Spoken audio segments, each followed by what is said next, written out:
bikin mobil itu kan berarti harus laku atau enggak kan. Dan itu bukan hanya presiden penentunya, tapi kan market yang paling ada kompetitor di situ, ada market di situ.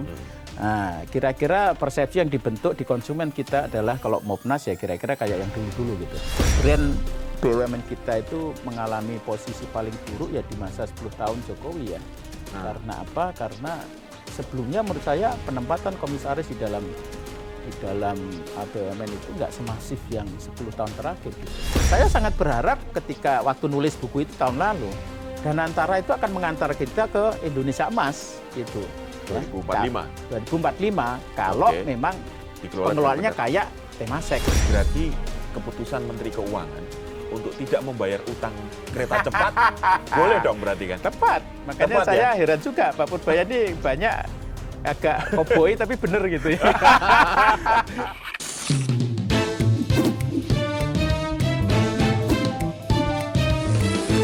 To the point aja.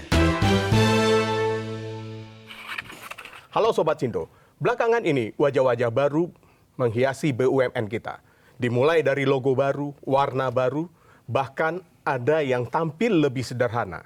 Apakah ini sebagai bagian dari strategi bisnis atau hanya perubahan citra? Kita langsung saja, to the point. Kita akan mengulasnya bersama pakar branding dari InVenture yang juga pakar pemasaran serta seorang penulis 40 buku pemasaran. 44 sekarang malah. 84. Oh, 84. Waduh. Ini hasil riset saya ternyata salah. 84 ternyata lebih banyak lagi ya. Yuswo Hadi. Ya. Selamat datang di To The Point, Mas Siwo. Makasih. Kita boleh panggil Mas Siwo aja. Siwo aja boleh. Siwo aja ya. Ya. Nah, tapi sebelum kita bicara branding BUMN yang mulai banyak bermunculan, logo minimalis, kemudian berubah warna, bahkan juga berubah tagline. Ya. Ada yang menarik. Presiden Prabowo katanya akan membangun mobil nasional, Jeep mobil nasional ya, tipe Jeep. Nah, kita lihat dulu pidato Presiden Prabowo, tayangannya berikut ini. Saudara-saudara, belum merupakan prestasi, tapi sudah kita mulai rintis, kita akan punya mobil buatan Indonesia dalam 3 tahun yang akan datang.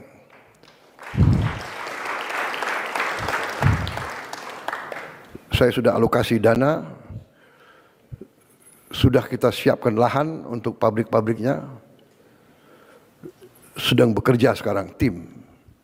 Kita sudah menghasilkan Jeep buatan Indonesia.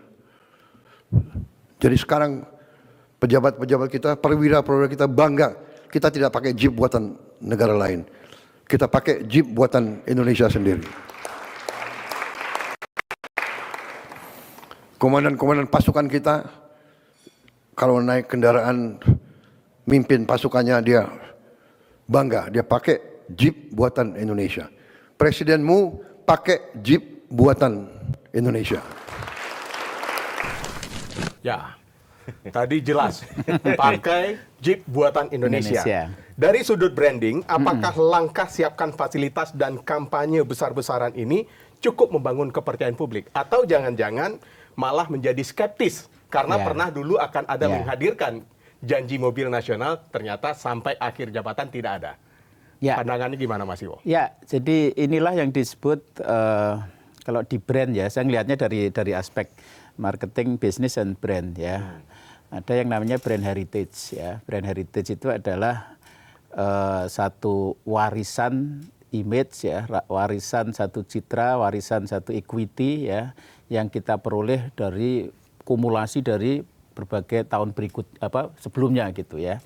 Ya dulu ada Mopnas kita tahu kan, dan kita tahu juga hasilnya. Sebenarnya Mopnas itu versinya banyak di masing-masing pemerintahan, dan kita tahu akhirnya juga kalah gitu ya sama Toyota, sama multinasional ya. Jadi ya ini kan masalah hegemoni perusahaan global dengan kita yang mungkin kecil, karena kita ini pasar gede sekali ya, dan dari berkali-kali belum ada pernah yang sukses gitu ya. Sehingga namanya negative brand heritage ya. Ya boleh saja Pak Presiden bikin, tapi artinya dengan negatif brand heritage itu Artinya kalau nggak ada itu effortnya biasa, kalau ada itu effortnya lebih berat gitu. Kira-kira begitu. Berarti sudah diukur dong effortnya nanti. Kalau presiden menyatakan dengan tegas seperti itu gitu. Ya artinya effort yang ini kan nggak cuma pernyataan presiden, ini kan bisnis kan. Bikin mobil itu kan berarti harus laku atau enggak kan. Dan itu bukan hanya presiden penentunya, tapi kan market yang paling ada kompetitor di situ, ada market di situ. Nah, kira-kira persepsi yang dibentuk di konsumen kita adalah kalau Mopnas ya kira-kira kayak yang dulu-dulu gitu. Ya itulah yang saya sebut sebagai negatif brand image, brand heritage. Tapi kalau seandainya presiden mengatakan Panglima menggunakan, Pangdam, mulai Panglima TNI menggunakan, menteri-menteri juga menggunakan. Bahkan di sebuah acara kalau tidak salah di 17 Agustus atau 16 Agustus kemarin, Ketua DPR Puan Maharani pun juga menyatakan kesiapannya untuk menggunakan mobil yang digunakan oleh presiden, yang digaungkan akan menjadi Mopnas ini. Berbeda dengan yang sebelumnya. Kita ada Timor, kita ada Bimantara kalau tidak ada salah dulu ya. Kalah bersaing dengan yang mobil nasionalnya Malaysia, Proton. Nah, dengan banyaknya digunakan oleh pejabat ini, yang negatif tadi bisa menjadi positif nggak, Mas Iwo? Makanya ini logika birokrasi, logika pemerintahan, sama logika pasar. Pasar itu sangat keras sekali. Ya, kan intinya produknya laku atau enggak. Laku ditentukan oleh value, bukan oleh pernyataan seorang presiden atau seorang menteri untuk semua make. Ya, semua diminta make, tetapi kemudian keluhannya keluhannya banyak dan kemudian nggak puas dan seterusnya, maka at the end of the day kalau kita ngomong produk, ya kita ngomong bisnis, itu dewan jurinya adalah pasar. Ya, artinya jenderalnya atau menterinya pakai, tapi kalau rakyatnya nggak pakai, maka nggak bisa. Google itu sukses, Microsoft sukses, Toyota sukses, itu karena memang namanya value. Value itu adalah apa yang manfaat yang bisa dirasakan oleh si customer itu. Ya, jadi menurut saya tadi kalau ada brand heritage yang negatif, ya, sehingga lebih berat. Artinya apa? Artinya pekerjaan untuk menciptakan value yang tinggi itu akan jadi lebih berat. Tapi gitu. Kan dorongan dari brand ambassador atau pemegang otoritas untuk menciptakan brand nasional itu kan faktor juga, Mas. Ya, of course. Ya, tapi menurut saya itu faktor yang kecil sekali. Kecil ya? Tetap apapun market adalah penentunya ya? Market adalah penentu. Dan market itu penentunya adalah, di situ ada banyak pemain kan. Antar pemain itu saling berkompetisi untuk apa? Untuk menciptakan value terbaik ke customer ya. Misalnya BMW itu value terbaiknya apa ya? Prestige dan seterusnya. Toyota itu apa? Value for money, durability segala macam. Itu yang kunci. Jadi bukan imbauan seorang presiden untuk make, tapi bagaimana tim yang membangun Mopnas ini mesti harus menciptakan value terbaik ke customer. Karena bersaing dengan Toyota, bersaing dengan yang sudah ada gitu ya. Sehingga kuncinya di situ. Jadi kalau kira-kira pernyataan kayak gini nih, wah nanti kita komit segala macam, itu kan juga cerita yang berulang kan, karena di pemerintahan sebelumnya juga begitu, pemerintah komit luar biasa dan seterusnya ya. Tapi sekali lagi logika pasar itu nggak bisa dibohongin gitu ya, dengan berbagai effort ya. Itu tentu saja bagus ya, tapi menurut saya juri yang paling final untuk produk laku itu adalah customer atau market gitu. Dan itu ditentukan oleh seberapa value yang dideliver oleh si Mopnas ini bagus ya. BYD misalnya ya, mobil listrik gitu ya. Nah, value-nya jelas ya. Pertama, bensinnya lebih ngirit dan seterusnya ya, dan murah dan seterusnya ya. Terus fiturnya juga ternyata aku nyebutnya more for less ya. More for less itu customer dapat more, harganya lebih less gitu ya. Karena didukung oleh pemerintah memang ya. Tapi apakah didukung apa enggak bagi konsumen kan enggak penting. Yang penting bahwa fiturnya misalnya Alphard sama Denza misalnya ya, mereka akan banding-bandingkan harganya itu hampir separuhnya, fiturnya bahkan beberapa mungkin lebih bagus dari Denza dan terus. Ini saya nggak jualan Denza, nggak jualan Ini logika market ya. Ini logika market ya. Ya, saya pakai prinsip-prinsip manajemen, prinsip marketing gitu ya. Jadi harus juga akui seperti itu ya. Makanya kemudian BYD bisa masuk ke sini, Seri bisa masuk ke sini dan diterima pasar itu bukan karena himbauan dan seterusnya. Memang ada subsidi ya, tapi kan memang produknya juga bagus gitu ya. Jadi menurut saya tadi kesimpulannya brand heritage-nya berat sehingga effortnya kalau Lebih nggak ada brand negatif ini biasa, tapi dengan ada ini menjadi lebih berat kan. Nah, sehingga dan menurut saya oke, misalnya pakai himbauan dan seterusnya, tapi tetap kuncinya ada di bagaimana produk itu bagus atau enggak. Itu ditentukan oleh tim, ditentukan oleh infrastruktur, ditentukan oleh keahlian dan kompetensi dan seterusnya. Itu di situ. Brand heritage ini dipengaruhi oleh label politis nggak, Mas Iwo? Pekat kan, karena memang logikanya itu bukan logika pasar, bukan logika bisnis. Ya, Mopnas dibikin ya sebelum-sebelumnya, dan saya kira juga yang sekarang kalau mau bikin itu syarat logiknya itu adalah logik politis. Ya. Oke. Ya, perusahaan dimanapun yang hebat itu nggak ada yang logikanya itu logika politik, itu nggak ada. Ya, kecuali kalau negara itu berkuasa luar biasa, Korea Utara mewajibkan semuanya pakai gitu ya. Bahkan event kayak Korea ya yang pengaruh pemerintahnya kuat sekali, ya awalnya memang disubsidi, tapi kemudian setelah 10 tahun, setelah 15 tahun kan disapih kan. Dan kemudian Hyundai juga secara kualitas Mendunia, juga nggak kalah sama Toyota gitu. Betul. Ya. Sama juga ya, Toyota dulu awalnya juga dibantu oleh pemerintah melawan brand-brand Eropa kan. Ya, tapi setelah itu sekarang sudah sama sekali nggak dibantu gitu. Jadi saya kira ada bagusnya lah imbauan dan kemudian kewajiban untuk pakai dan seterusnya ya. Tapi menurut saya rohnya tetap di mekanisme pasar itu. Jadi kalau mau boleh dibilang itu market dulu, produk itu diterima market dulu baru didorong oleh politik. Iya. Kemauan dari kalau bisa nggak ada politik. Maksudnya biar dia jadi beneran gitu. Karena bagi customer itu politik nggak penting. Oh gitu. Ya kita yang penting pakai value-nya produk itu ya. Kita pakai produk itu.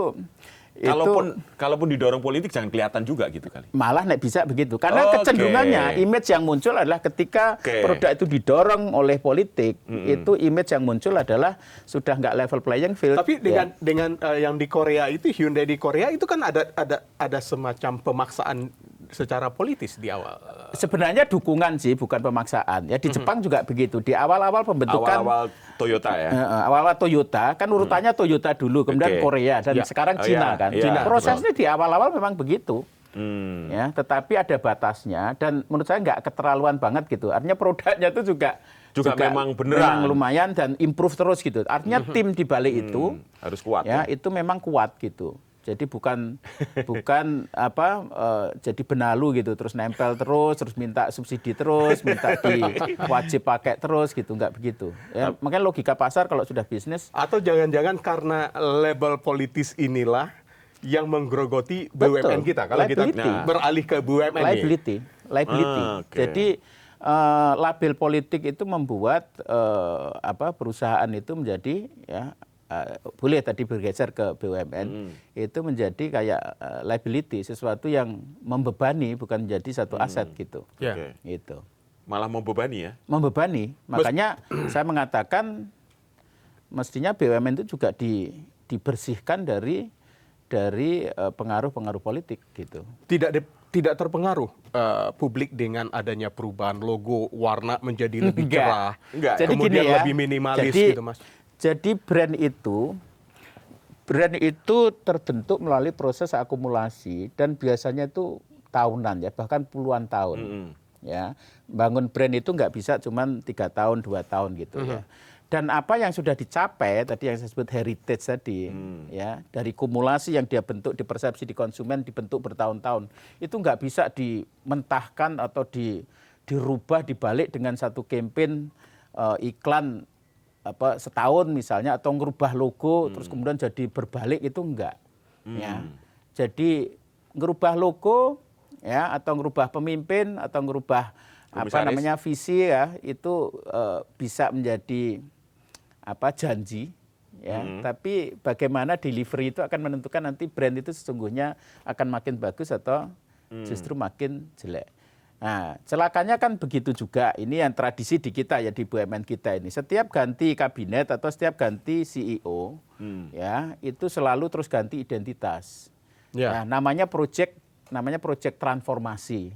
Jadi kata transformasi itu menjadi satu dagangan yang sangat laku di kalangan CEO kita BUMN. ya. Yang itu menurut saya di perusahaan keluarga di Indonesia nggak ada kayak gitu, ya. Karena saya katakan CEO di perusahaan keluarga itu 10 tahun itu singkat, gitu ya. Jadi 15 tahun, 20 tahun gitu. Jadi sustainability-nya terjadi. Ya. BUMN enggak, BUMN itu kira-kira antara 2 sampai 5 tahun jadi CEO itu. Habis itu ganti. Dan setiap ganti jadi CEO baru, selalu dia bikin yang namanya project transformasi. Dan project transformasi ini selalu Beda-beda. menegasikan pemimpin sebelumnya. Antitesis ya. Ya.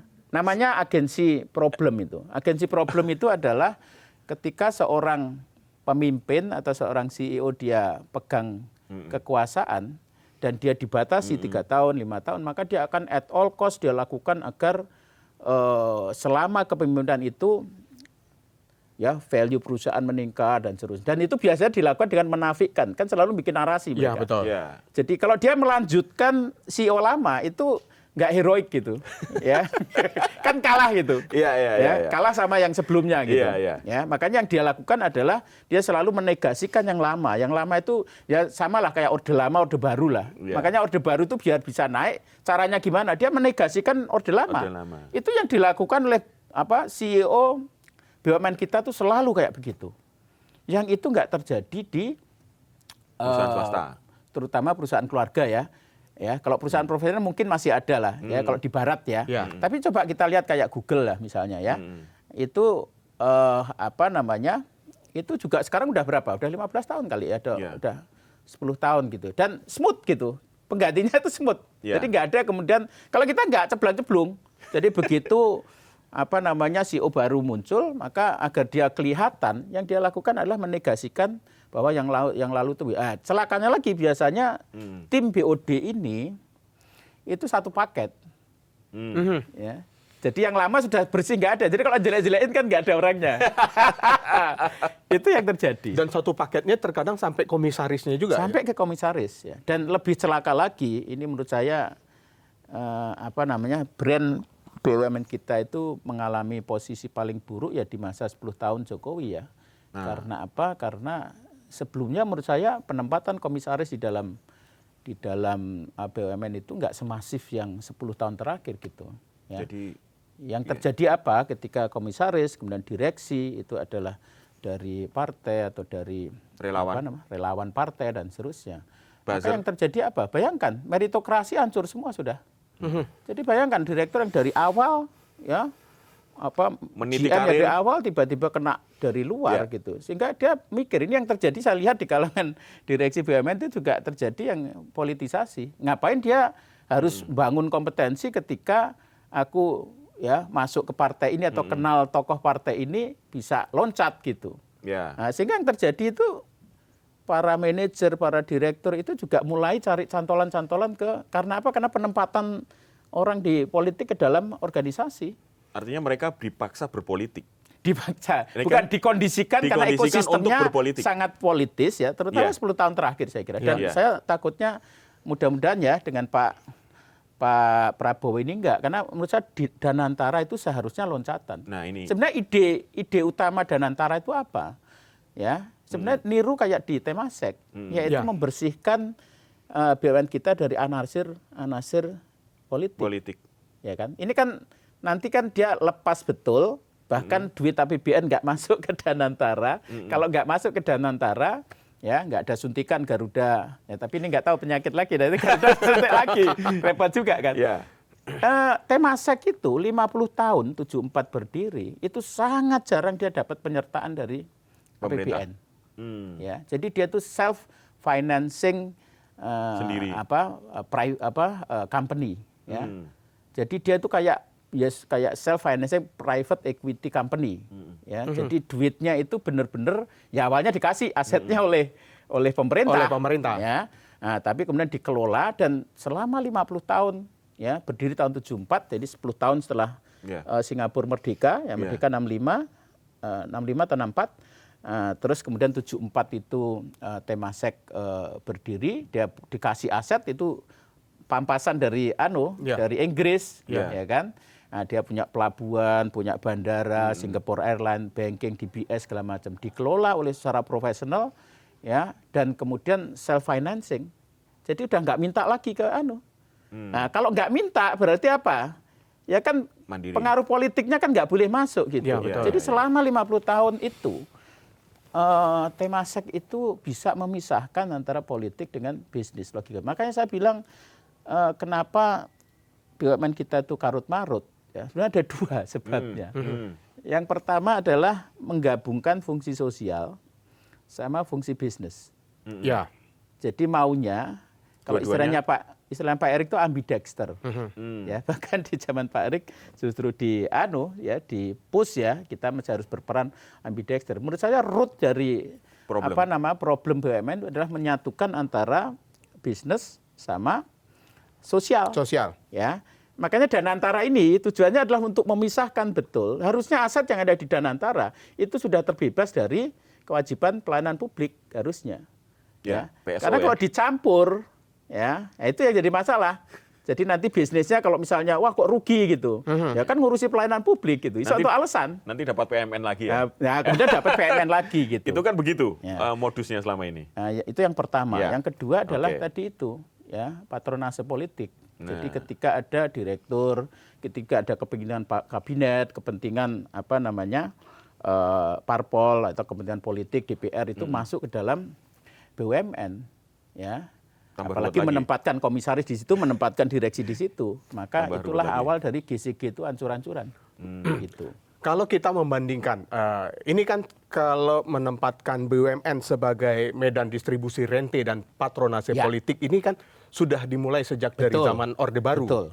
Mas Iwo. Ya. Nah, kalau kita melihat pergerakannya dari Orde Baru, kemudian di pemerintahan yang reformasi, bahkan pemerintahan yang sekarang dengan adanya Danantara, yang parah di mana letaknya kalau kita melihat perbandingannya? Apalagi kalau kita lihat Temasek membandingkan Temasek udah 50 tahun ya, Ya. sejak Ya. tahun 74. Ya, makanya saya sangat menyayangkan ya. Ini kan terkait dengan dinamika politik ya. Setelah 98 itu kita reformasi, itu kan kemudian partai itu kan jadi berkuasa kan. Ya. Jadi para politisi itu politician is king kan sekarang kan. Pekerjaan paling seksi sekarang politisi ya. Karena bisa kemana-mana, bisa dari komisaris, bisa kemana-mana Ya. gampang gitu kayaknya kan, loncat-loncat bisa jadi menteri, jadi wamen dan seterusnya.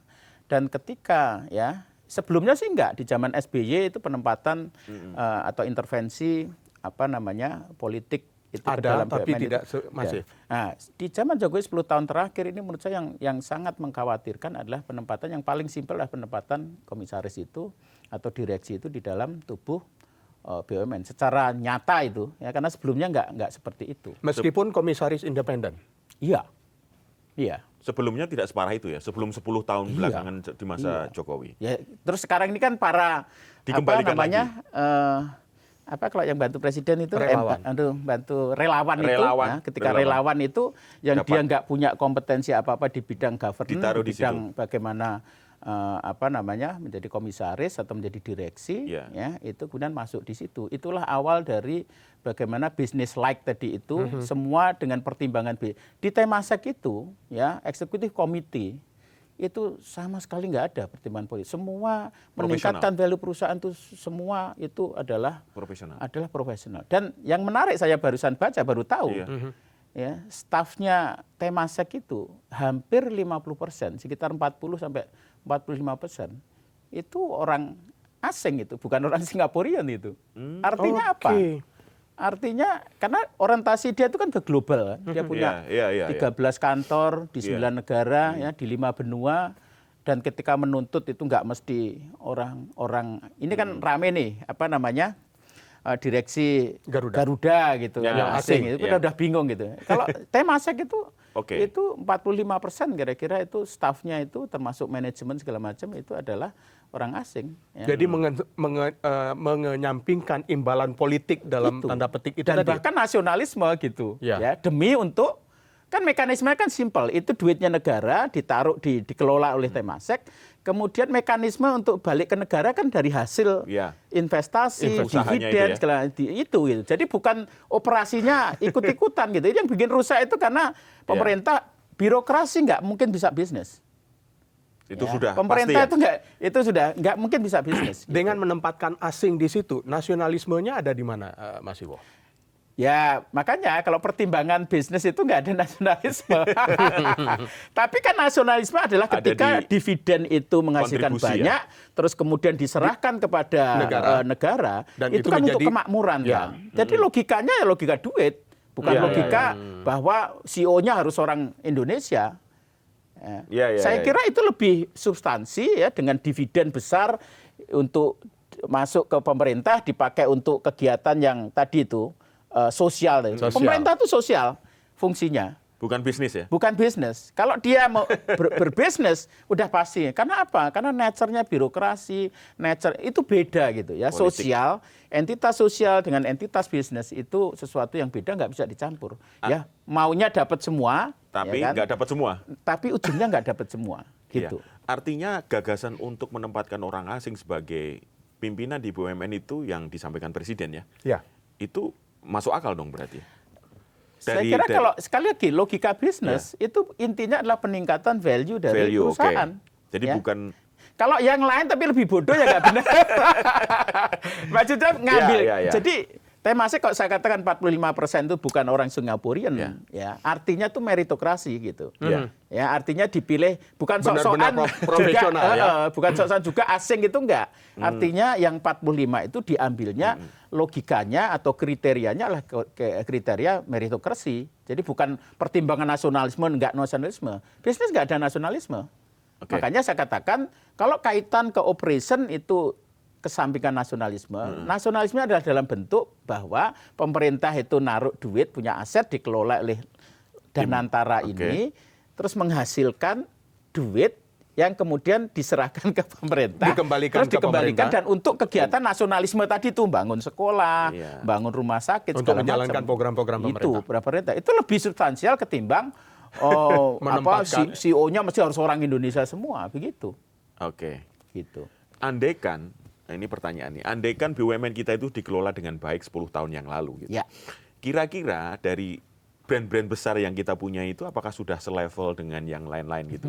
Nah ini kan pertanyaan kan biasanya cuma Fortune 500 itu kan yang selalu dibanggakan kalau setiap tahun. Kalau kita lihat lahirnya Temasek ya balik lagi, karena menurut saya nanti sebenarnya ada Temasek, ada Aramco, kalau di Arab Saudi ada Aramco, ya itu unik juga, tapi menurut saya juga Aramco juga bisa jadi model kita ya. Temasek itu 74 itu kan 50. Pertamina at that time kan udah gede luar biasa. Makanya. Dan menurut saya juga manajemennya juga kelas dunia at that time ya, dibandingkan dengan perusahaan-perusahaan minyak. Jadi at the start yang sama gitu, the same start gitu loh. Tapi sekarang yang terjadi ya, kalau kita lihat Temasek ya, kita belajar di Temasek ya. Di tahun 70-an pada saat dia berdiri dan sampai dengan tahun 80-an. Temasek itu menjadi menurut saya ya, menjadi lokomotif betul, lokomotif industrialisasi Singapura. Melalui apa? Melalui bandara, melalui pelabuhan, melalui airline ya. Kemudian bank, ya. Jadi apa-apa yang menjadi prioritas Singapura pemerintah itu dikembangkan melalui korporasi yang dikelola oleh Temasek ini gitu. Sehingga dia menjadi betul-betul lokomotif bagi Singapura untuk industrialisasi. Dan sekarang ini Singapura itu adalah salah satu dari di dunia ya, the most competitive country in the world itu Singapura. Dan itu menurut saya nggak bisa dilepaskan dari peran Temasek. Ya, melalui kekuatan korporasinya gitu.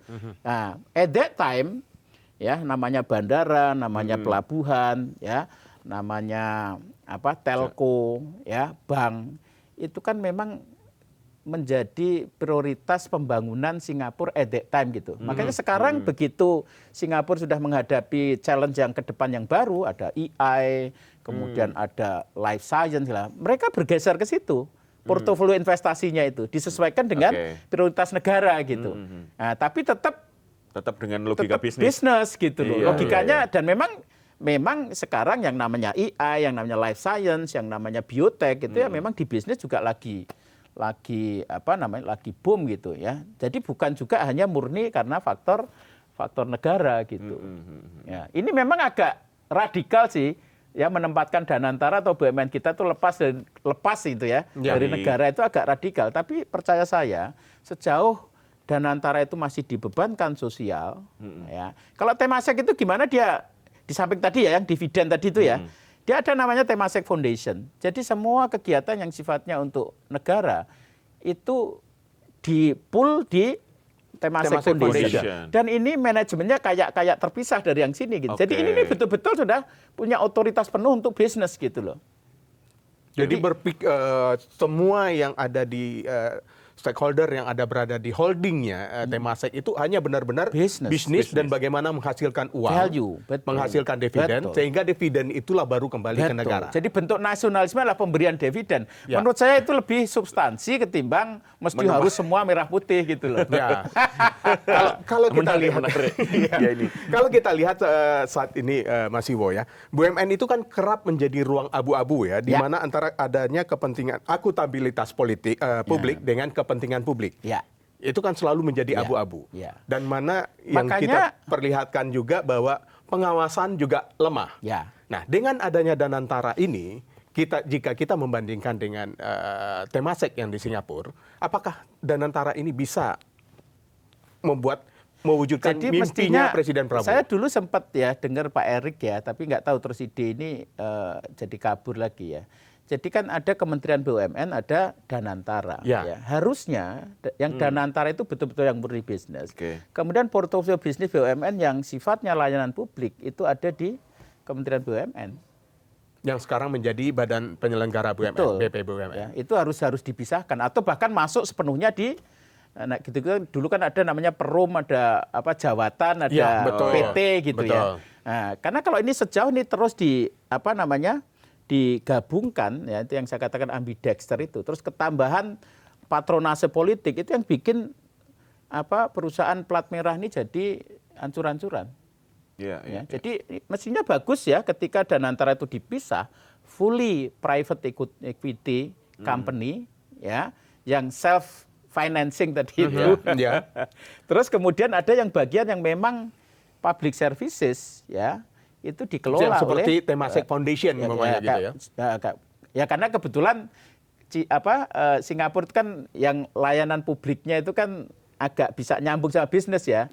Misalnya kayak layanan angkutan kota ya, train itu dikelola.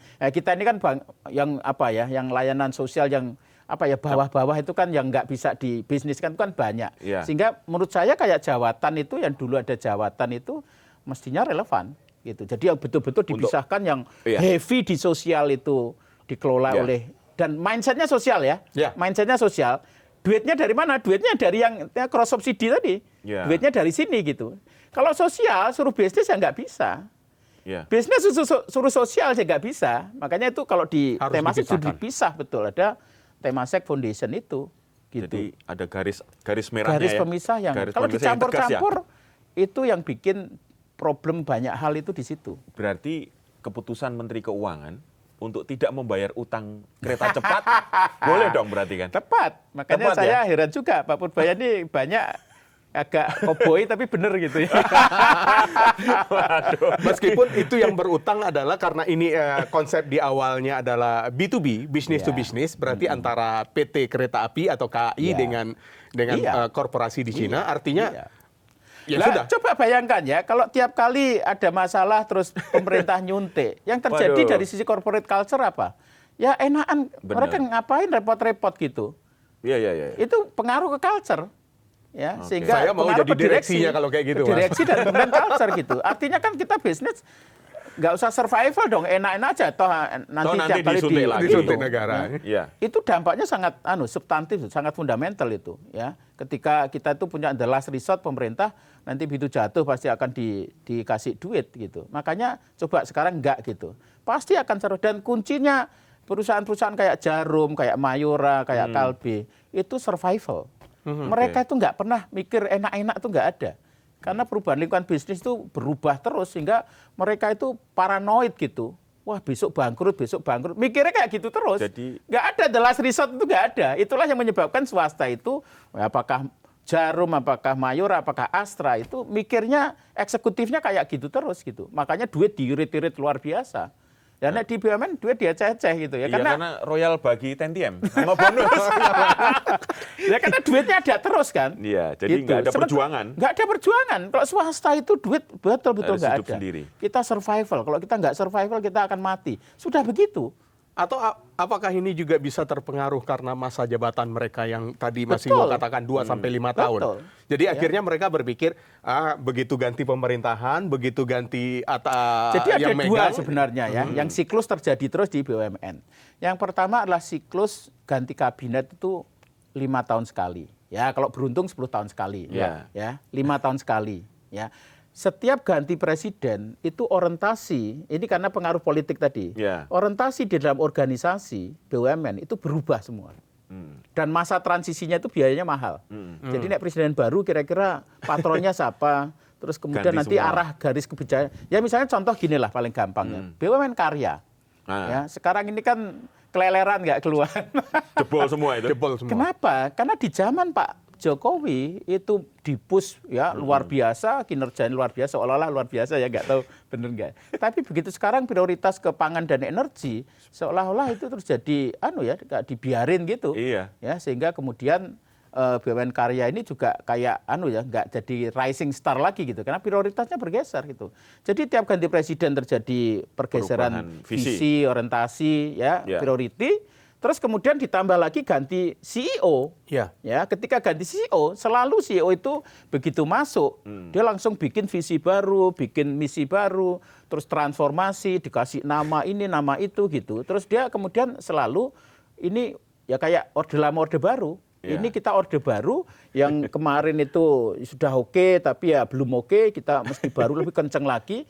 Nah, nanti begitu ganti CEO lagi, itu ganti lagi gitu. Jadi aku kasihan karyawan BUMN itu diombang-ambing oleh CEO baru, ya tiap Ya. ganti itu sehingga bingung dia. Ya, misalnya akhlak. Akhlak, Ya. ya. Akhlak itu cerita yang sangat menarik ya, karena sebelumnya company itu punya culture sendiri-sendiri. Ya. Ya, Pertamina punya, Ya. PLN punya, Corporate ya, culture ya. Telkom punya, gitu ya. Tiba-tiba disatukan oleh Nah, akhlak. Betul. Dan itu membangunnya ya saya tahu sendiri misalnya Telkom itu membangun culture-nya itu udah bertahun-tahun dan Harus terbentuk diubah. betul.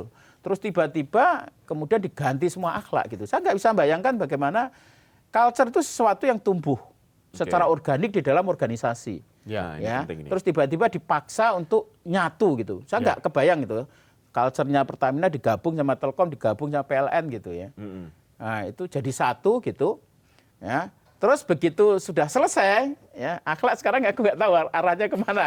Takutnya ganti lagi nanti. Sekarang nggak ada. juga teman-teman BUMN juga bingung. Kira-kira kita pakai rumusan corporate culture-nya apa? Karena juga sudah mulai, karena sekali lagi akhlak itu karena kayak hasil Tingkatan. atau legacy dari yang lama, Iya. selalu menegasikan gitu. Sekarang BUMN juga takut tuh mau pakai akhlak atau enggak, karena juga belum ada keputusan juga gitu. Iya. Nah itu kan bagaimana karyawan itu kan jadi bingung ya dengan adanya agensi problem tadi itu. Ketika satu CEO gitu naik, dia punya waktu kira-kira 3 sampai 5 tahun, dia harus Iya. berjuang habis-habisan at all cost. Pokoknya aku selamat sendiri, ya. Kalau bisa jelekkan yang sebelumnya agar aku kelihatan gitu.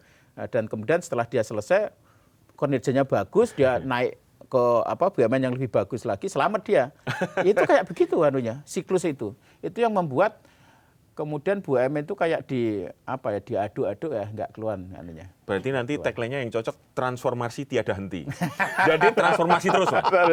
Itulah yang terjadi. Padahal mestinya kita panen ya sekarang ya. Iya. Kalau tadi belajar dari Temasek tahun segitu, 74. kita sudah waktu itu udah Temasek itu CEO-nya ya. Iya. CEO-nya namanya Ho Ching. Ho Ching. Ho Ya. Ching itu adalah istrinya Lee Anaknya PM Lee. Anak PM Lee. Menantunya Sin Long. berarti ya. Ya. Iya, Lee Silong. Itu ya. dia menjadi CEO 17 tahun. Wow. Ya, chairman-nya kebetulan kalau di Singapura itu nggak tutir ya. Tutir itu ada komisaris, direksi. Ya. Kalau ini campur, ada chairman, ada Oke. CEO, tapi dicampur. Jadi bukan tutir, one tier gitu. Iya. Ya.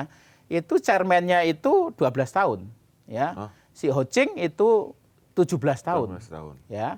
Nah, dengan kerja seleluasa itu, ya, maka agensi problem itu nggak terjadi ya. Visi itu kan harusnya kan 5 tahun, 10 tahun, 20 tahun kan. Ya kayak dulu tuh zaman Pak Harto tuh ada Pelita itu. Ya, Replita.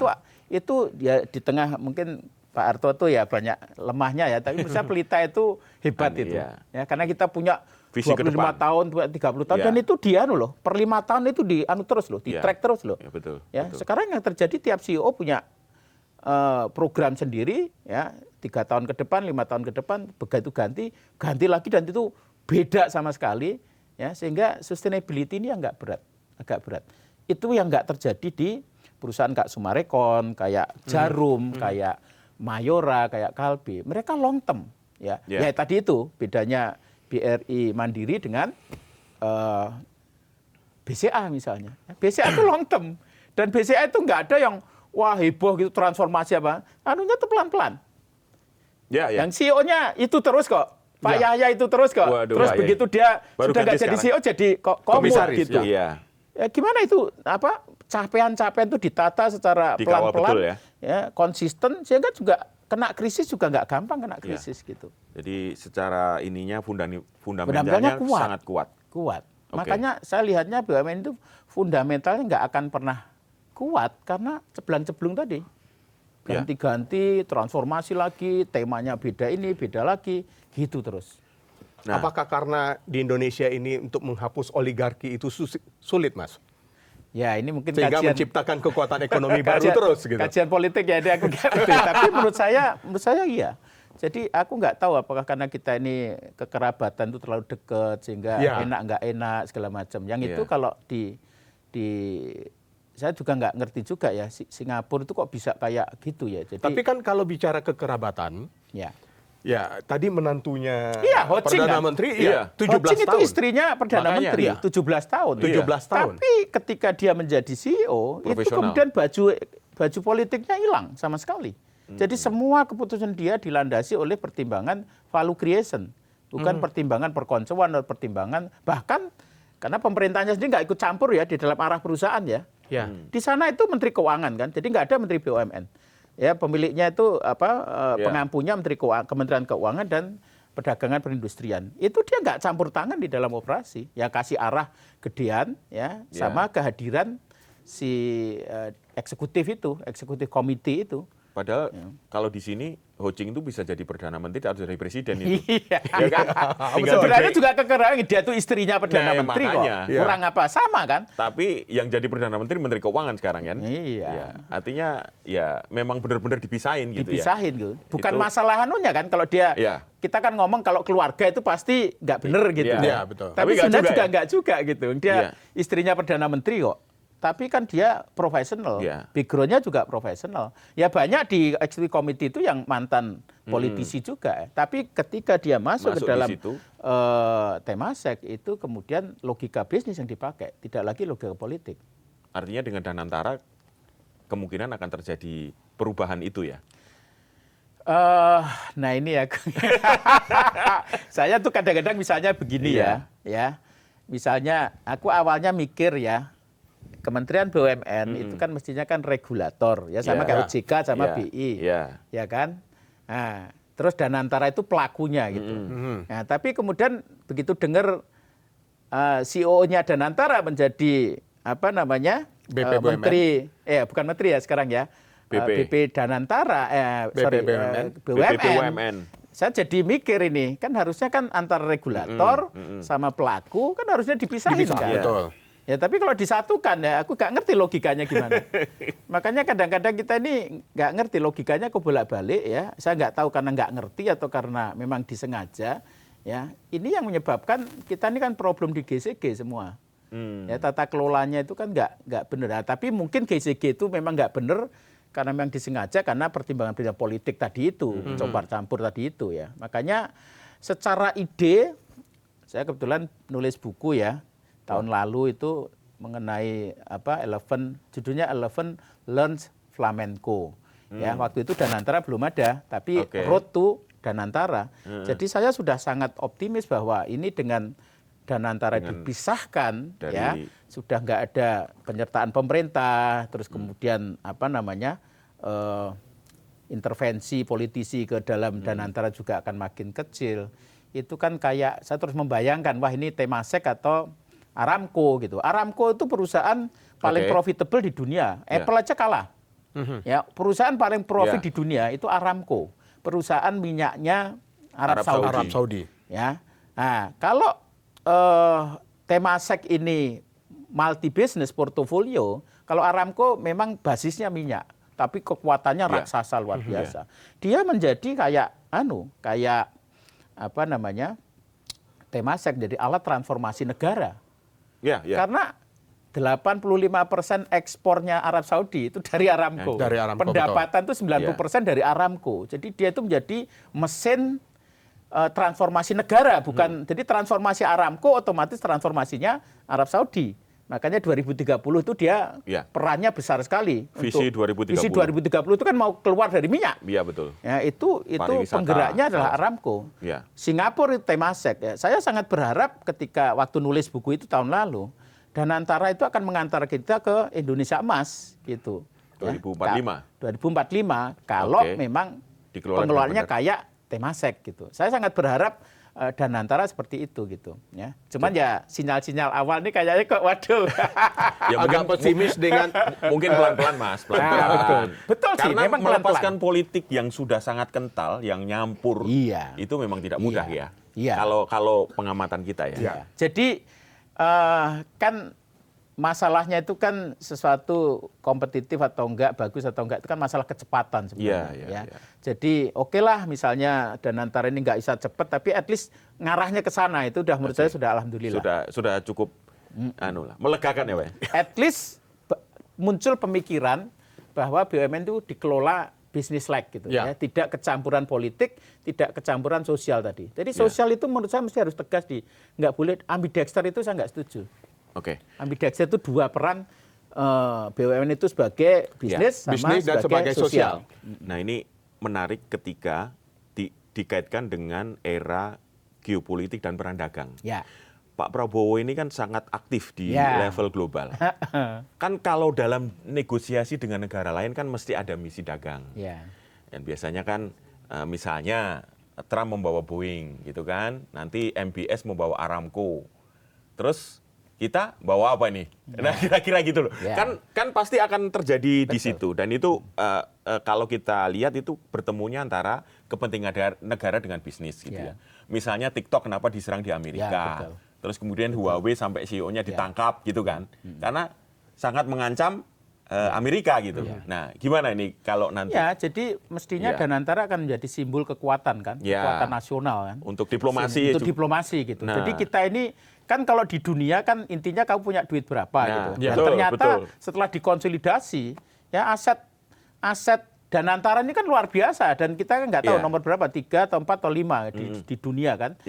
Aset kita 16.500 triliun. Ya, jadi aset kita gede. Artinya apa? Kalau ya intinya kalau ngomong kapitalisme global, kita tuh kan tinggal kau punya duit berapa. Nek duitnya banyak ya kita agak takut, agak keder gitu ya. Tapi kalau duitnya cuma dikit ya nggak usah ngomong lah. Kira-kira gitu kan. Nah, sebelumnya kan nggak ada Danantara, masing-masing kan kita ngomong Pertamina sendiri, apa namanya? Garuda PLN sendiri, Garuda sendiri gitu. Sapura Nah, sendiri. kita kan dikonsolidit. Terus ada surat utang kayak Patriot segala macam ya, kemampuan. Itulah yang dilakukan oleh Temasek sebagai private equity. Jadi firm di level dunia. Jadi dia itu sebenarnya kan holding ada operation betul kayak di Danantara ada operation. Tapi yang paling powerful kan justru investment bank itu atau investment company itu. Dia invest beli perusahaan, beli jual perusahaan. Gitu ya. Nah, itu kalau di bisnis kan ya jual beli perusahaan kan suatu hal untuk meningkatkan value kan. Nah, masalah beli ini rugi atau untung harus seterusnya untung atau bisa rugi. Kalau di bisnis itu kan rugi kan juga nggak masalah. Nah, di BUMN nggak begitu. Kalau rugi dianggap korupsi. Masuk penjara. Masuk penjara. Itu nggak bisa itu. Nah, bisnis itu Anda beli perusahaan atau Anda ngelola perusahaan rugi, ya itu boleh nggak? Ya boleh. Bahkan kebanyakan begitu. Nah, untung terus kan, namanya bisnis itu ada resiko, ya sehingga bisa rugi, bisa untung gitu. Nah, kalau BUMN itu ketika CEO itu nggak boleh rugi, karena kalau rugi nanti berurusan dengan penegak hukum. Penegak hukum. Berarti apa? Yang dia lakukan main aman. dia nggak berani nyenggol-nyenggol resiko. Padahal bisnis itu semakin kita high risk, semakin high return. High return, Ya. betul. Ketika CEO BUMN ini karena takut ya tadi itu, Duitnya maka taruh di SBI. Ngono ya. taruh di bank, Enak, pemerintah daerah taruh di bank pembangunan daerah. Jadi Iya. paling enak begitu, dia nggak mau beresiko. Sehingga yang terjadi tadi itu tidak business like. Ya, tidak business like itu artinya main aman, dia nggak berani main di portofolio yang beresiko dan masa depan dan seterusnya gitu. Kalau di bisnis itu rugi biasa. Jatuh bangun itu udah biasa. Kalau di BUMN rugi nggak boleh. Karena kalau rugi ya kayak kasus ASDP itu, kita beli aset kemudian Oke. itu SDP. rendah, ya boleh nggak? Ya nek di bisnis biasa, Biasa, bahkan kalau betul. rendah nanti dinaikkan nilainya terus kemudian Oke. jadi laku kan, Ya, betul. butuh proses kan dibenahin segala macam. Ya. Nah, kalau kita enggak, jadi investasi begitu merugikan negara langsung itu makanya saya bilang logika politik, ya logika negara sama Harus logika dipisah. bisnis. Ya, jadi memang nggak nyambung duanya. Ketika dicampur-campur, yang terjadi adalah BUMN kita. Nah, Iya. untuk bersaing di pasar global seperti Iya. yang pertanyaannya Mas Pung tadi, Mas. Apa yang harus dilakukan? Ya, kita kan memiliki Danantara Ya, seperti Temasek, betul. seperti Betul. Aramco di Arab. Ya, makanya menurut saya tadi itu, ya sebenarnya karena sumbernya adalah pembedaan antara sosial dan bisnis, dan kedua adalah pembedaan antara bisnis dan politik. Maka dua hal itu yang dilakukan dulu. Itu dulu ya. Ya itu dulu. Baru nanti- Basisnya itu, tapi implikasinya kemana-mana. Ya, misalnya bisnis dan sosial. Menurut saya Danantara itu sudah on the right track. Oke. Ya kan, jadi mesti harus yang ada portofolio yang ada di Danantara mestinya sudah nggak ada yang urusan sosial. Bukan berarti sosial itu nggak dia urusin. Kan harusnya pemerintah kan yang ngurusin sosial iya, itu kan. betul. Ngurusin listrik murah. Iya. Loh kalau misalnya ya contoh, pemerintah itu kan misinya adalah lapangan kerja sebanyak mungkin. Iya. Kalau bisnis itu kan kalau bisa pegawai kan sesedikit mungkin toh. Iya. Bertentangan nggak itu? Iya. Iya, betul. Lah kalau pemerintah minta mesti harus menghasilkan lapangan kerja sebanyak mungkin, ya bisnis logikanya nggak begitu, kan berarti kan nggak nyambung toh. Nah, Itu tugasnya itulah. jawatan tadi ya. Nah, jawatan tadi gitu loh. Jadi menurut saya itu dipisahkan dan menurut saya Danantara itu on the right track ke situ. Terus yang kedua adalah ini yang paling parah dan paling sulit adalah memisahkan campur tangan politik itu ke dalam bisnis gitu. Ya, Itu syarat mutlak ya. dua itu menurut saya syarat mutlak. Syarat mutlak ya. Ya. Kalau kita mau melihat bagaimana persaingan perang dagang antara Amerika Iya. dengan China, China. dengan berbagai brand Apple lawan Huawei, Ya. TikTok lawan Nilaman itu belum ya kita ya? Belum. Ya. Ya. Nanti nunggu Jadi- ini ya. Jadi menurut saya mutlak mesti dua itu harus dilakukan. Tapi itu pekerjaan yang sudah, karena ini kan sudah berakumulasi puluhan tahun kan. Iya, Itu betul. makanya. Itu mau diurai itu nggak segampang itu. Iya, gitu. betul. Makanya Tadi yang- kalau misalnya Danantara itu dalam waktu 5 tahun juga belum berhasil, menurut saya sih nggak apa-apa. Oke. Karena on the right track menurut saya Danantara itu upaya untuk kita memisahkan dia menjadi satu lembaga yang betul-betul creating value gitu ya. Dan untuk creating value memang pertimbangan sosial, pertimbangan politik itu harus dikesampingkan. Yang urusan politik ya urusan pemerintah toh. Ya. Yang urusan sosial kan juga urusan pemerintah. Urusan Karena pemerintah. yang membuat sembako itu bisa murah sehingga inflasi nggak tinggi itu kan pemerintah, bukan bisnis gitu loh. Ya, ya, Gitu. ya. Makanya ini harus dipisahkan secara. Nah, nanti bentuk nasionalisme adalah pemberian dividen, Untuk- hasil dari itu dibalikkan Ke untuk negara. agar inflasi tadi barang-barang nggak naik segala macam gitu. Jadi dipisahkan itu secara tegas ya. Itu akan kita ini kan gojek-gajek. Ya. Namanya maunya semuanya sosial juga ya. Maunya diambil semua, mau semua tapi tidak maunya dapat dapat semua semua. tapi akhirnya nggak dapat semua. Iya. Itulah yang Nah, terjadi. terkadang hal-hal yang juga sering mengganggu adalah dengan adanya badan pengawas. Ya. Nah, biasanya kalau di BUMN kan pengawasnya DPR. Ya. Nah, bagaimana dengan Danantara supaya dia bisa berkembang? Karena kalau diawasi DPR pasti Ya. politik lagi akan masuk. Makanya yang gitu. saya bilang tadi di pemisahan, DPR itu udah nggak boleh ngomong ke Danantara. Karena duitnya kan nggak diambil dari rakyat Iya. toh, nggak Iya. diambil dari pemerintah. Jadi Bisnis. pemerintah itu sekali ya, Ngasih modal awal. Ngasih modal awal. Jadi di sana itu ada namanya executive committee itu, pengawasnya ya dan pelaksananya. Dan itu nggak ada hubungannya sama DPR sana, nggak ada hubungannya dengan pemerintah. Pemerintah itu cuma ngecek ya on the right track sama lihat keuangannya bagus atau enggak. Kalau jelek gimana? Ya diganti executive committee. Ya, Ya. Gitu. Jadi jangan ikut ngurusi ini kurang itu, karena nggak ngerti bisnis. Ya, ya. Orang DPR juga nggak ngerti bisnis. Karena orang DPR itu kan politisi semua, toh. Iya, Dia iya. ngerti bisnis. Jadi kuncinya adalah yang ngawasi pun adalah profesional, bukan politisi gitu loh. Ya. Ya, makanya kalau BUMN sekarang kan yang ngawasi langsung DPR. Itulah Oke. salah satu sumber kenapa DPR nggak akan maju-maju. Karena pada waktu orang DPR itu ngomong ngasih saran apa-apa, logikanya logika politik, bukan logika bisnis. Ya. Ya, kalau diikuti, ya dia nggak ngerti bisnis gitu, Ya. ya kan? Ya kan keliru semua. Kalau dia mau Betul. ngasih advice, itu ya harus terjun di bisnis itu, dan itu bukan sehari 2 hari. Ya. Ya, orang profesional itu udah puluhan tahun di situ, udah tahunan di situ, ngerti betul competitiveness, ngerti kekuatan kita, manajemennya kayak apa. Lah mereka kan nggak ngerti, kok ngasih saran, ya kan? Nah Lucu itu makanya jadinya. memang harus dipisahkan. Jadi nanti kalau Danantara itu sudah betul-betul beroperasi, harusnya nggak perlu lapor DPR, bahkan nggak perlu lapor kabinet, nggak perlu lapor presiden, karena ada executive committee di situ yang dia ngawasi, dan executive committee ini itu ngerti betul bisnisnya. Setiap portfolio yang dimasuk itu dia ngerti betul. Jadi kalau ngasih advice, ngasih saran apa itu karena pemahaman yang mendalam.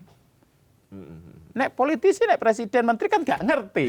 Jadi eksekutif komite inilah yang melaporkan Betul. kemudian ke presiden sebagai pertanggungjawaban. Ya laporan umum kan, Ya. tapi kan laporan yang sesungguhnya adalah value creation tadi itu. Iya, iya. Ya kan? Kalau Ya. dia naik asetnya, berarti laporannya benar kan? Iya. Ya, Kalau betul. turun, berarti kan masalah. Iya. Caranya gimana? Ya sebenarnya diganti Ganti. sudah. Jadi nggak perlu masuk lapor yang teknis tadi, nggak perlu. Iya, iya, iya. Itu. Jadi Ya misalnya pupuk Indonesia gitu ya, distribusinya kacau gitu, wah terus anunya sok-sokan gitu DPR, wah harus gini harus gitu, ya, itu nggak bisa. Karena DPR pupuk pun ikut Indonesia lebih bersuara ngerti. gitu ya. Gitu. Pupuk Oke. Indonesia lebih ngerti cara ngatasinya. Ya, Ya, sebenarnya anggota DPR yang nggak ngerti distribusi, terus ngomong sok ngerti gitu. Iya, iya. Itulah lucu kan? lucunya. Loh, urusan perusahaan itu detail-detail itu kompleks, dan itu ada orangnya yang jago, itu namanya profesional, Ya, bukan ya. politisi. Betul. Itu. Dan kalau bisa pun kita meng-hire staffnya pun orang luar gitu yang benar-benar secara Kalau profesional. diperlukan, Kalau makanya aku diperlukan. bilang bisnis logic, Ya. ya logika bisnis. Ya, Ya. logika bisnis itu bukan masalah Temasek itu 45% tuh orang asing untuk gaya-gayaan, enggak, karena yang 45% itu memang jago di bidang itu. Di bidang yang ya dia dibutuhkan. misalnya operasi di Afrika, Ya. ya dia hire orang Afrika yang ngerti market Ya, Afrika. betul. Dia. Iya, iya. Nah itu, jadi bukan karena target, misalnya kan ada tuh BUMN target CEO wanita harus sekian persen gitu. Itu anu. Terus CEO harus Indonesia Timur gitu misalnya. Itu di base-nya nggak ada kayak gitu. Itu harus mestinya di politik kalau itu. Nah ya. itu Iya, makanya kan logika politik kan. Oke. Jadi logika politik. Nah, sekarang bicara brand Indonesia yang sekarang cukup dikenal di dunia. Ya. Dan ternyata kebanyakan swasta, Mas. Ya memang. Nah, ini misalnya salah satu produk Indomie, Ya, gitu Indomie. yang ada di mana-mana. Itu kan gimana hubungan dia dengan negara gitu. Ya. Pada satu titik kan mungkin negara memerlukan itu gitu ya, Ya. untuk negosiasi tadi Betul. ya. Ini Gimana? negara yang butuh atau Indominya yang butuh Ya, negara? negara yang butuh lah, negara yang butuh gitu, Mas. Negara butuh enggak Pak? Ya misalnya dia negosiasi dengan misalnya gandum yang kemarin, Oh. ya bahan Ya. gandum, Indomie ini kan apapun dikonsumsi oleh masyarakat Ya. Indonesia secara keseluruhan, tapi kan bahannya belum ada. Ya. Gitu. Nah kayak gitu tuh gimana Mas? Kalau terus kemudian satu lagi nih yang Ya. contoh, misalnya salah satu kopi yang lagi ngetop dari Cina, Ya. namanya Luckin Coffee. Luckin, ya. Luckin Coffee yang sangat mendunia, bahkan dia mengalahkan Starbucks. Ya. Bahan utamanya adalah kelapa. Kelapa. Ya. Dan Dari kelapanya di Indonesia. Indonesia. Indonesia, Dan ya. itu salah satu minuman yang digemari di Ya. Luckin Coffee di dunia. Di Cina. Nah ini seperti itu gimana nih Mas kalau melihatnya? Jadi apanya? Aspek apanya? Ya aspek bagaimana kita itu bisa memaksimalkan Bisa itu. maksimalkan untuk membangun brandingnya itu Iya. tadi. Oh. Negara maksudnya. Ya, negara. Ya, jadi sebenarnya kalau kita ngomong Swiss ya, jadi Swiss itu kan namanya country of origin. Ya, country of Oke. origin itu negara ini kita ngomong nation brand ya, nation branding ya. Jadi itu kan quote and quote dutanya itu kan perusahaan. Ya, gitu. betul. Jadi Nah, sebenarnya ini Indomie itu kan Iya. kayak jadi dutanya kita gitu ya. Karena Indonesia itu karut-marut gak keruan. Ini kok ada mutiara di dalam Nah, itu Indonesia tiba-tiba muncul gitu kan. Iya. Ya, kalau kita ngomong ya misalnya Rolex ya, Swatch segala macam. Itu kan namanya jam ya. Itu identik dengan Swiss kan. Ya, Betul. Namanya country of origin. Ya. Ya. Misalnya coklat itu ya, ini sih iklannya Unilever ya, ngomong bahwa coklat itu dari Belgia misalnya gitu ya. Nah, makanya mestinya, tapi kan yang terjadi karena ini urusan pemerintah, urusan politik. Indomie ya, Mayora itu kan punya Kopiko dan seterusnya itu urusan Kopiko, bisnis ya. Dan dua-duanya itu kan nggak ada beda kayak di Jepang sama di Korea.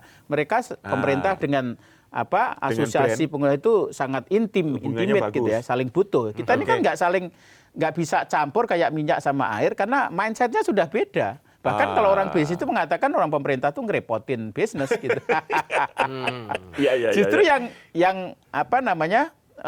yang sukses bener itu malah yang nggak banyak ikut Kadin atau ikut pemerintah, organisasi apa, malah nggak begitu. Yang mereka itu organik, nggak pernah minta fasilitas dari pemerintah.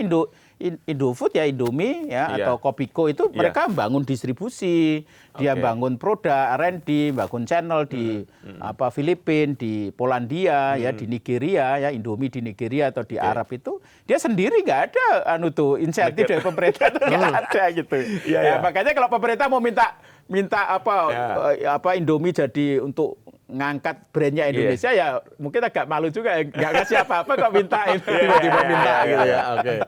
Tapi menurut saya mestinya kalau bisnis itu kan seneng-seneng aja ya dideketin pemerintah. Cuman pemerintahnya yang nggak ngerti dunia bisnis.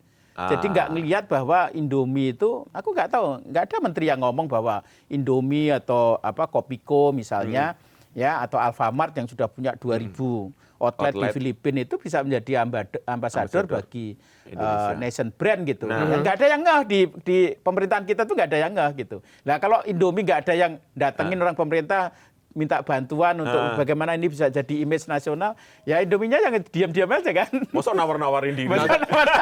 Sing butuh sopo gitu ya. Yang butuh sopo gitu. Ya. Jadi mereka ya bergerak di sektor privat, itu yang lemahnya kita, itu yang nggak ada kan. Jepang sama Korea itu kan sama begitu. Cina ya. Sama Cina sekarang kan. Nah, jadi ini mesra banget. BYD itu banyak disupport oleh pemerintah gitu. Nah, termasuk TikTok, Huawei ya. Nah, itu. Jadi struggling gitu. Nah, ini kan kayak kita ini minyak sama air, dunia bisnis samaan itu. Ya. Jadi mungkin malu kali kalau pemerintah ingin dompleng dari sebuah korporasi yang sukses di pasar global. Ya itu, makanya jadi memang dari lahirnya sebenarnya brand-brand yang hebat itu memang mereka itu mandiri, ya nggak pernah dapat dimanapun itu ya?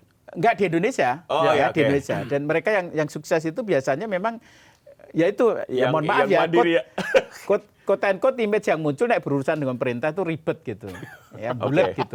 Makanya ya udahlah, aku nggak dibantu nggak apa, aku masuk ke Vietnam, aku masuk ke Filipina, ya udah nggak pakai kedutaan gitu, mereka nggak ngubungi kedutaan kalau ngurus surat-surat apa gitu. Tapi dalam strategi kan nggak ada asistensi dari kedutaan misalnya. Tiba-tiba ada pabrik aja di situ. Ada di situ gitu. Di Arab ada pabrik, mereka ada. Gitu-gitu aja. Itu yang terjadi. Sehingga inilah yang ya menurut saya sih kalau swastanya di deket mestinya kan ya nggak mestinya pemerintah lah yang deketin ya, bukan swastanya. Bukan swasta, betul. Kalau karena swasta dia deketin pemerintah, itu kesannya itu tadi itu ribet tadi itu. Nanti tambah urusannya banyak gitu. Udahlah aku sendiri aja lah. Nah, pemerintah tapi pemerintah kalau deketin swasta, mestinya juga jangan logikanya jangan birokrasi. Logika bisnis juga Logika bisnis juga. Itu. Makanya sekali lagi pemerintah kalau mau mindset bisnis agak sulit. Itu loh, mau gimanain agak sulit gitu. Makanya kenapa di Indonesia itu minyak sama air. Ya. Jadinya mestinya mencontoh apa yang dilakukan Jepang sama Korea. Iya. Tapi itu kan sekali lagi mindset kan itu. Ya. Mindset dulu. Dasarnya para orang pemerintah kan politisi. Politisi ini kan nggak ngerti dunia bisnis. Ya ada certain lah yang Tapi kan kebanyakan nggak ngerti kan. Ya makanya, dan orang bisnis biasanya nggak mau ke pemerintah.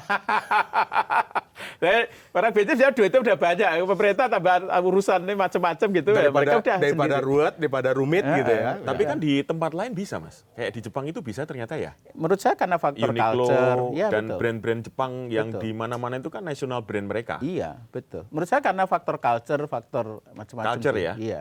Jadi Iya, kayak- ya mereka juga kekerabatan antar. Jadi terus perlu- nasib bangsa juga kan kalau Jepang kan karena kena kena perang dunia, kena Perang bom dunia, atom itu. oke. Jadi faktor terhimpit segala macam itu jadi orang kan kalau kepepet kan jadinya kan bergerak bareng gitu. Ya, Itu ada faktor itu juga. Ya, Indonesia ini kan keenakan terus. Iya. Karena semua Katanya ada. kutukan sumber daya alam katanya. Itu kan daya alam. Berarti tekanannya belum Belum ada. kuat Indonesia itu ini. dari dulu enak terus. Enak terus Makanya ya. nggak bangun-bangun. Jadi tentium banyak terus ini. Banyak terus. Baik, Mas Yuswadi, Ya. terima kasih telah Ya. hadir di To The Point aja. Kita seru Menarik sekali sekali. ya, menarik sekali perbincangan dengan Mas Yuswadi, Ya. pakar branding dan pemasaran Ya. dari Inventure. Inventure ya. Inventing the future. Inventing the future. Oke. Ya, di antara kepentingan pasar dan mandat negara, disitulah tarik-menarik makna. Apakah ia melayani rakyat atau melanggengkan kuasa? Saya Ike Kesuma, Saya Pung Purwanto. pamit. Kita jumpa lagi di To The Point Jumpa aja lagi. berikutnya. Sampai jumpa. Sampai jumpa.